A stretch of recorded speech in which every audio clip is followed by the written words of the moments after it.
Some people say getting rich in your 20s is impossible, that if you weren't born into money, your best bet is to wait until your 50s, after decades of grinding.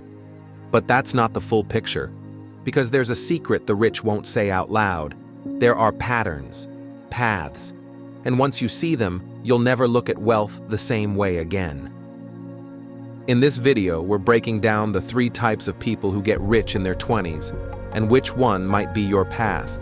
Stick around, because at the end, I'll tell you the one thing they all avoid, and if you don't, it'll keep you broke. 1.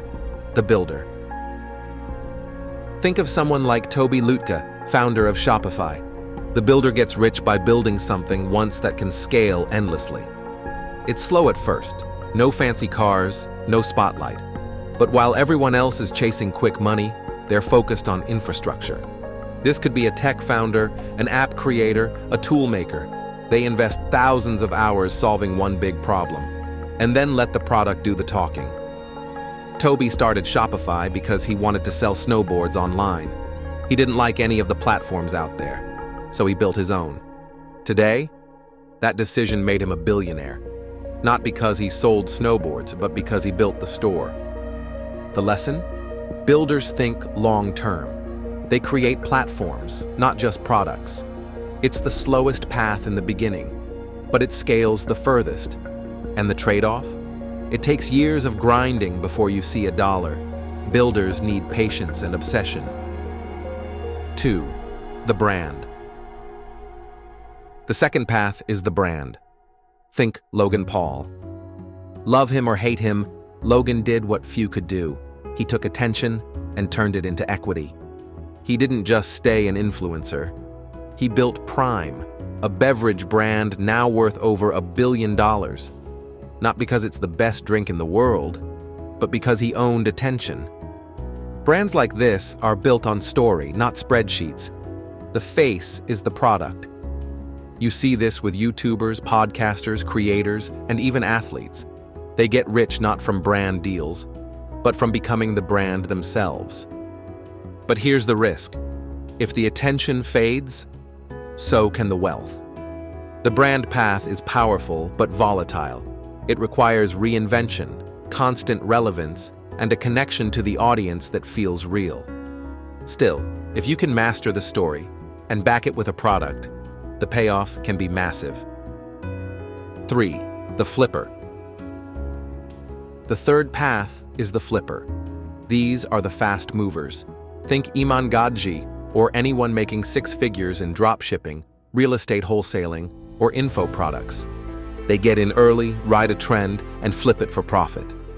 Flippers are brilliant at identifying arbitrage, the gap between what something costs and what someone's willing to pay. They're operators, hustlers, not afraid to get their hands dirty. And while this path has made a lot of young people rich, it also comes with burnout, income instability, and constant reinvention. The upside? You can get rich quickly if you know how to execute. The downside? It's hard to sustain. Flippers are the kings of short-term scalability, but long-term wealth often requires them to evolve into a builder or brand. So, which one are you? You might already see a version of yourself. Do you love solving problems and building things from scratch? You're a builder. Are you naturally charismatic and people follow your lead? You could be the brand. Or maybe you're fast, scrappy, and always thinking about margin. You're likely the flipper. The truth is, all 3 paths can work, but none of them are easy. And here's the twist I promised. The one thing that every single one of these people avoids is trading time for money. They don't sell hours, they build leverage. That's the real game. Builders create things that work without them. Brands create equity through influence. Flippers exploit gaps in value, not time. If you're in your 20s and want to build wealth, start thinking in leverage. Start asking, how can I separate my income from my time? Because if you don't, no matter how hard you work, you'll always be capped. So, what's your path? Let us know in the comments. And if this opened your eyes, subscribe for more stories on how real wealth is built. and how to build yours. This is Forged in Fortune, where we don't just talk money, we talk legacy.